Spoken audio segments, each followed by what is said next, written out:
I found a script with my life in it, conversations, dates, arguments, even things I hadn't done yet. And the last line said I was about to read the last line. Meet Thomas Gray, 38, schoolteacher, quiet life in Albany, New York. Until the day he found the folder. The attic was a place he rarely visited, a forgotten realm above the rest of the house where dust motes danced in the golden shafts of light that filtered through the cracked window.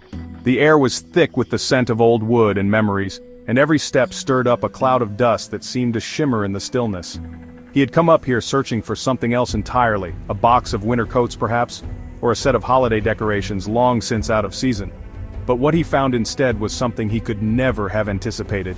In the farthest corner, half buried beneath a pile of yellowed newspapers and brittle magazines, was a box he didn't recognize.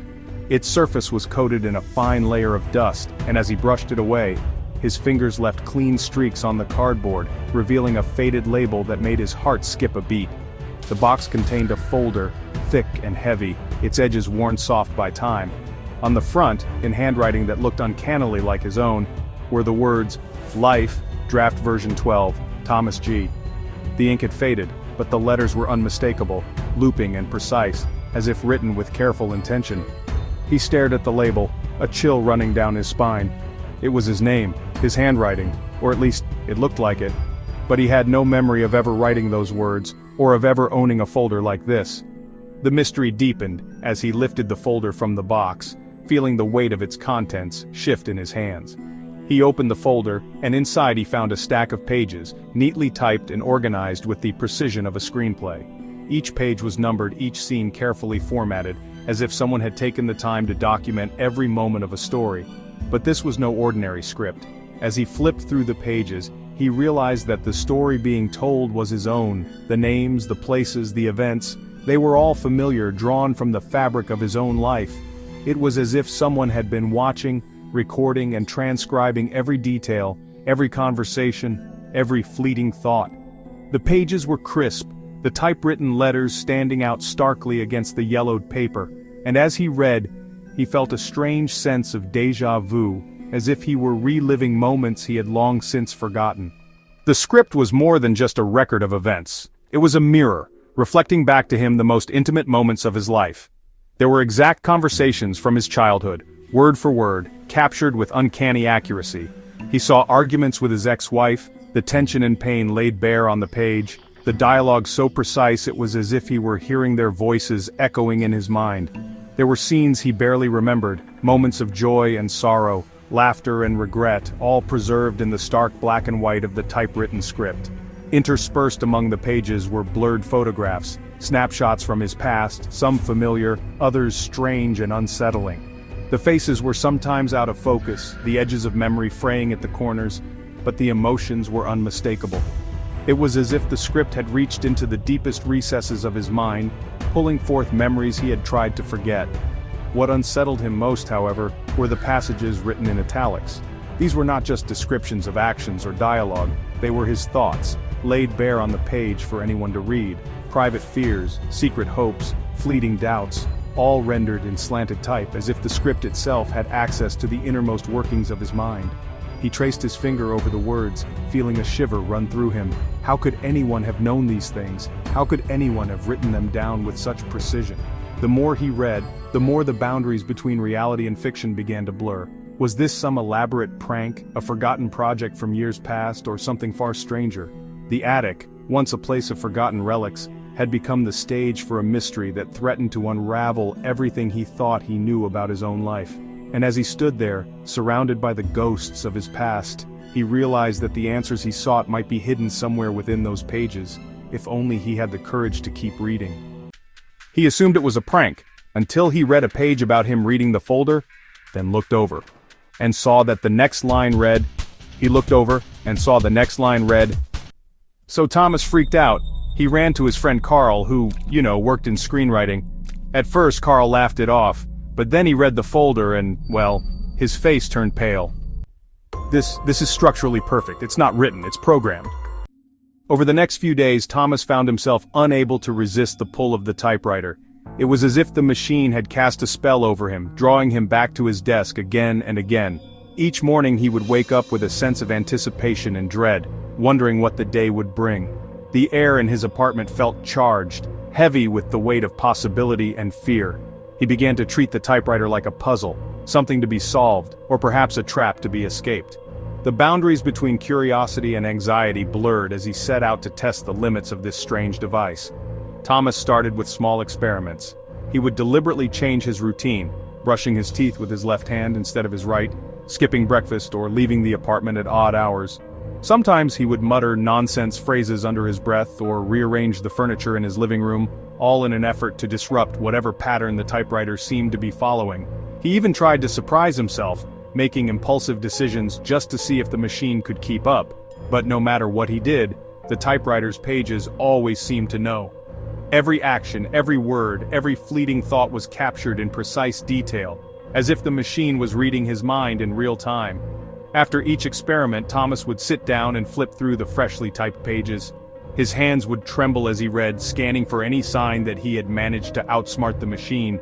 But the words were always there, waiting for him, an exact record of everything he had done, even the things he thought were random or unpredictable. The typewriter didn't just predict his actions, it documented them with chilling accuracy. Sometimes he would find entire conversations he hadn't even had yet, or thoughts he hadn't consciously acknowledged.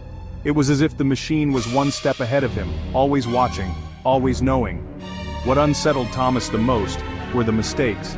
Even the typos, those tiny human errors he made when typing in a hurry, or when his hands shook with nerves, were faithfully reproduced on the pages. He would spot a misspelled word or a smudged letter and realize, with a jolt, that the typewriter had already predicted it. It was as if the machine understood not just his actions but his flaws, his hesitations, his moments of weakness. The more he tried to break free from its grasp, the tighter it seemed to hold him. The typewriter was relentless, unerring, and utterly inescapable. As the days passed, Thomas found it harder and harder to sleep. He would lie awake at night, staring at the ceiling, his mind racing with questions and fears. What if the typewriter could see further into his future than he realized? What if it had already written the ending to his story? The thought haunted him, making it impossible to rest. He became afraid to read the next page, terrified that he might stumble across a line that revealed his fate. The apartment, once a place of comfort, now felt like a cage. Shadows seemed to move in the corners of his vision, and every creak of the floorboards made his heart race. Thomas was no longer just experimenting with the typewriter, he was fighting to keep control of his own life, desperate to prove that he was more than just a character in someone else's story. Until he found the final section, a sealed page stapled, on it, "Do not open until you are ready to exit." He waited, tried forgetting, burned the folder. Next morning it was back, untouched, on his kitchen table. He saw a neurologist. MRI scan showed anomalies, overwritten memory blocks, reused data like your mind has reused code. That night, just as the clock struck midnight, a sharp, unexpected ring echoed through the quiet house. The doorbell, an ordinary sound, but in that moment it felt loaded with tension, as if the night itself was holding its breath. He hesitated, heart pounding, and crept toward the door, peering through the peephole into the darkness. No one stood on the porch. The street was empty, bathed in the pale glow of a flickering street lamp. The only sign of life was a faint wisp of breath in the cold air, quickly vanishing. He opened the door, the hinges creaking, and looked down. There, resting on the welcome mat, was a small, unmarked USB drive.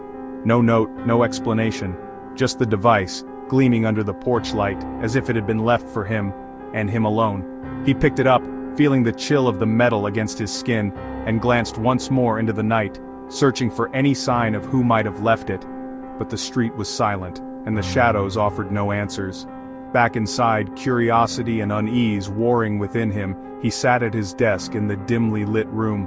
The only light came from his laptop, its screen casting long shadows across the walls. He turned the USB drive over in his hands, feeling its weight, wondering what secrets it might hold. With a deep breath, he plugged it in. The computer chimed, recognizing the device instantly. A single file appeared on the desktop, its name stark and simple. Draft 13 Final. The title alone sent a shiver down his spine. He hesitated, finger hovering over the trackpad before finally double-clicking to open it. The file loaded slowly, as if reluctant to reveal its contents. When it finally opened, he saw it was formatted like a screenplay. Scene headings, stage directions, everything meticulously laid out. But there was something off. There was no dialogue, no character names, no action lines, just a series of blank spaces, punctuated by a single chilling entry at the top of the page. The silence in the room grew heavier, the glow of the screen almost too bright in the darkness. He leaned in, squinting at the screen. There, in stark, unadorned text, was a single line. "You didn't write this." The words seemed to pulse on the screen, as if alive, as if aware of his presence. His breath caught in his throat. The message was direct, accusatory, and impossibly personal. It felt as though the file was watching him, waiting for a reaction. He glanced around the room, suddenly aware of every creak and whisper in the house, every flicker of the overhead light. The sense of being observed was overwhelming, as if the boundaries between the digital and the real had begun to blur. He tried to close the file, but the screen flickered, refusing to obey. The message remained, unwavering. Then, as dawn crept through the window, he realized with a jolt, the script wasn't just on his computer, it was all around him. The room, the silence, the very air. He was inside the story now. He hadn't written it, but somehow, he had become its main character. And as the first light of morning spilled across the floor, he understood. He had woken up inside the draft, and there was no way to tell where the script ended, and his reality began. He tried deleting it. It copied itself to every device, even ones not plugged in. Then the lights flickered, all at once. His reflection in the window stared back, then smiled. He opened the sealed page. It said, "Final scene." Thomas closes the last page, the story finishes, and the loop resets. He was last seen at a small bookshop asking about ink ribbons. Camera footage shows him walking in twice, one smiling, one confused, only one walked out. What if you're not living your life? What if you're just reading it, one page at a time?